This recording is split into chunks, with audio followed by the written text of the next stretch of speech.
Hello, this is Rory with the Love Chat, and today's topic is rejection.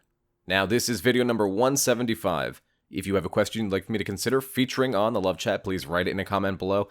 And if you enjoyed these videos, please subscribe and hit like, as it really does help my channel out. So thank you for that.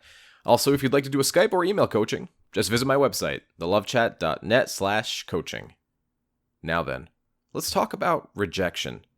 This comes in so many different forms because we can think about rejection in many different areas. It could be rejected at a job, perhaps rejected for an audition if you're an actor or actress, rejected in a relationship, aka a breakup, or maybe rejected when you walked up to somebody and you tried flirting and maybe even asking them out, and it just didn't go your way. No matter what it is, rejection really does suck because it does the same thing that a breakup does. It makes us feel as though we are not good enough, as though that we are flawed and that something is wrong with us. Now, it's not the case, but you ever hear that phrase, you are your own worst critic? Well, now you're seeing this in full view. We really do kick our own ass all the time. What's important to realize is that rejection is often not exactly what you think it is. Rejection is not you, the person being rejected, although it feels that way, and we certainly emphasize that onto ourselves. It makes it even worse. Rejection usually is a process of selection. So what do I mean by that? Well, a life idea that I hold very close to me is that our job is to do as best as we can do. My job is to fail and get up, and we've talked about this before, and try and pursue the things that I think will lead me to a happier, healthier life. So a better body, more friends, just the basic stuff that people find to be important, right? Decide your values and then work on them. So rejection can happen even when you've made no mistake, and then that's the problem. Because people will take this idea of being rejected, and they will say, well, that means I suck and I'm always going to suck, right? They beat themselves up, they feel bad, and then they make themselves feel worse because they're feeling bad, right? It's that never-ending cycle from hell that the subtle art book I talk about always brings up. And what's important is to break that cycle, because otherwise, we're going to subsist on our sadness, on our feeling of rejection, on our feeling of inadequacy, and make it even worse. If I'm out at a bar or a club or a party or some sort of social gathering, and I see somebody that I find to be very attractive and I'd like to get to know a little more, and I approach this person and I shoot my shot. Hey, how are you? I'd love to take you out sometime, blah, blah, blah, blah, whatever my pitch is. And they look at me and they don't find me to be very attractive. Well, does that mean that I'm not very attractive to everybody on earth? No, of course not. It means that that person didn't find me attractive enough to want to date. And that is, whether we like it or not, a factor. Now, maybe they find me funny, maybe they enjoy my personality, and they'd love to be friends, but they don't see me as a romantic option for them due to their preferences. But like I said, that does not mean that every person on earth feels that way. Attraction, beauty, handsomeness, whatever, is in the eye of the beholder. What one person finds attractive, another person might find completely repelling. And the harmfulness of believing that attraction is universal, right? We can all agree that one person is beautiful. It doesn't exist because attraction is decided by individual people.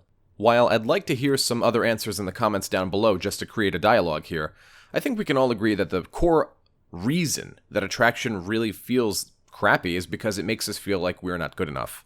But if you think about it, 90% of our problems come from this idea of being inadequate, of being not good enough.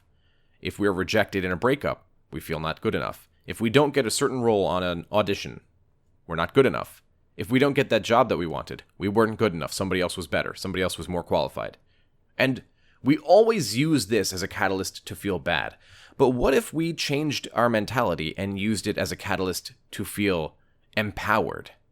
And to take that next step forward and say, well, you know what? I wasn't selected today, but I'm going to keep working on myself, keep pushing myself forward, and keep loving myself in every way that I can think of so that I become even better tomorrow. So that I am even more worthy tomorrow. The truth is that we all have the gift of improving ourselves, but so few of us use it. And I'm such a broken record about working on yourself because I talk to thousands of you, and so many of you just watch the videos and you sit at home and you're not really self-improving. Now, some of you do, but a lot of you don't. You know which ones I'm talking about. And the truth is that this advice doesn't work unless it's put to the test, unless it's used. So I guess what I'm trying to say here is that the best way around rejection is to work on yourself and also to face it. Now, the people who are constantly trying to avoid rejection are only reinforcing the fact that they're afraid of it. But the people who run headfirst into rejection are no longer afraid of it. It's never a pleasant feeling, but they're no longer afraid of it. It doesn't rule them, meaning their actions will not be based on fear, and we've discussed fear up and down on this channel. If you're afraid of something, you'll usually find a way to make that thing happen. So perhaps this is just an idea to go out and put yourself in situations where you may be rejected. And we do this because you may be rejected through no fault of your own. Remember, it is possible to commit no mistake and still lose. One of my favorite Star Trek quotes. But the point is, you no longer want rejection to own you. And with your effort, you can realize that rejection never actually had power over you. Rejection's not the one kicking your ass. You are. That's all I have for today. If you found my video helpful, I'd be very grateful if you'd subscribe and hit like. Please leave a comment below and tell me what topics you want me to cover in the future. Additionally, my book is out, and so if you're interested, the book is called Until Next Time, An Honest Conversation About Breakups, and it has reached Amazon bestseller status, so thank you to each and every one of you who've bought a copy. I really do appreciate it. And if you'd like extra videos with me, private live streams, and also a free copy of that book, just visit my Patreon. Patreon.com/thelovechat. Until next time.